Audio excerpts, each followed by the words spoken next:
રાણાવાવ તાલુકાના આશિયાપાડ ગામે યોજાયેલી ગ્રામસભામાં તણાવજનક પરિસ્થિતિ સર્જાઈ હતી। ગ્રામસભામાં અધ્યક્ષ સ્થાને મહિલા સરપંચ, તલાટીશ્રી સહિત અન્ય અધિકારીઓ અને મોટી સંખ્યામાં ગામજનો ઉપસ્થિત રહ્યા હતા।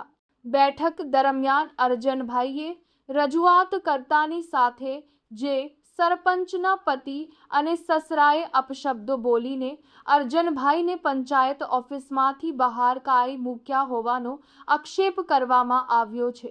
ઘટનાને કારણે ગ્રામજનોમાં અસંતોષનો માહોલ સર્જાયો હતો। રિપોર્ટર અર્જણ કારાવતરા।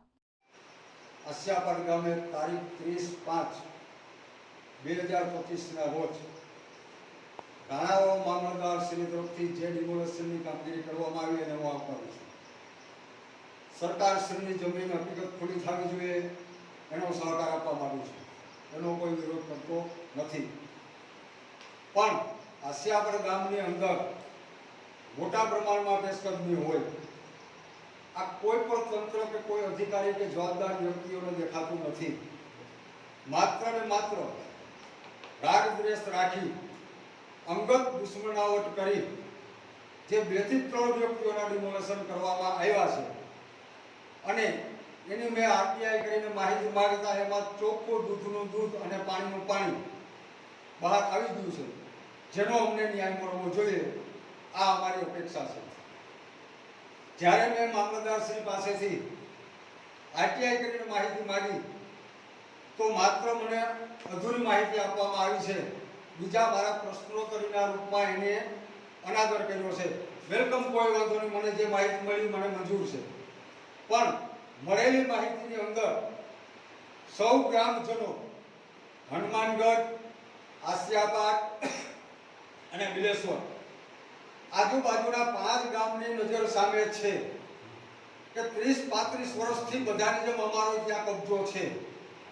10 વર્ષથી અમારા વાવેલા એમાં વૃક્ષો છે, મહા મોટા વૃક્ષો છે, મહા મહેનત અમે ઉછેરેલા છે, અમારું લોહી રેડી।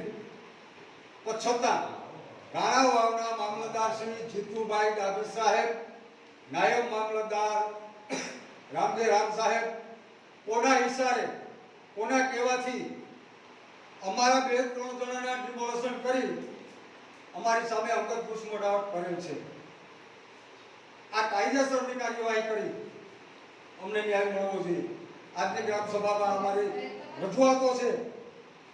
ગ્રામ સભામાં ગામના વડીલો, તલાટીશ્રી, આવેલ અધિકારીશ્રીઓ, અધ્યક્ષ સ્થાને સરપંચશ્રી અમારા સ્થળ તપાસ કરી કે અમારા વૃક્ષો કેવડા હતા, ખરેખર એની નોંધ લેવી જોઈએ, જેથી કરીને અમને ન્યાય મળે।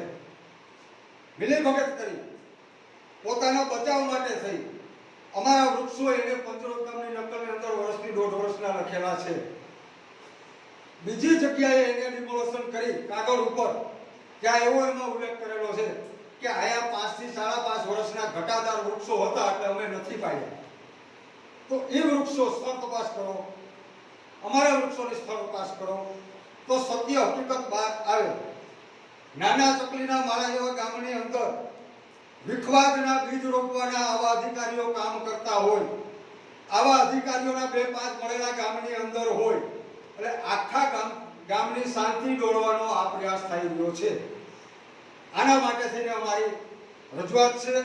ઉચ્ચ કક્ષાએ અમે રજૂઆતો કરેલી છે, અમે કરવાના છીએ।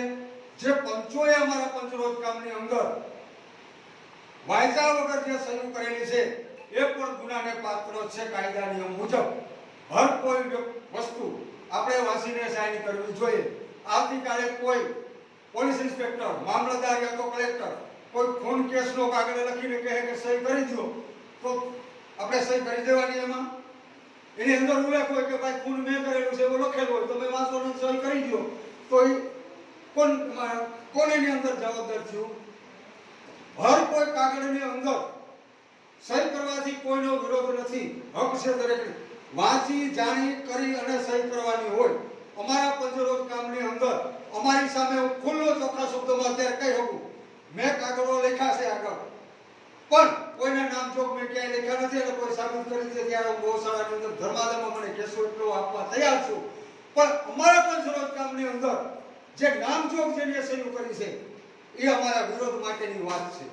અમે કોઈનું ખરાબ નથી કર્યું, અમે લડ્યા નથી, અમે કોઈનું બગાડ્યું નથી. હનુમાનગઢ ગ્રામ પંચાયતનો પણ હું પૂર્વ સરપંચ છું, પૂર્વ પત્રકાર છું, સામાજિક કાર્યકર છું, ઘણી બધી સંસ્થાઓમાં જોડાયેલો છું અને આજની તારીખમાં પણ ગામની ઘણી બધી જવાબદારીઓ લઈને હું બેઠો છું. છતાં અમારી માથે રાગદ્વેષ રાખી, અંગત દુશ્મનાવટ રાખી અમને રોગ ઉપર લાવી દીધા છે. અમારી ઉપર અન્યાય થયો. આ અન્યાયનો ન્યાય માંગવા માટે થઈને આજે ગ્રામ સભામાં આવ્યો છું.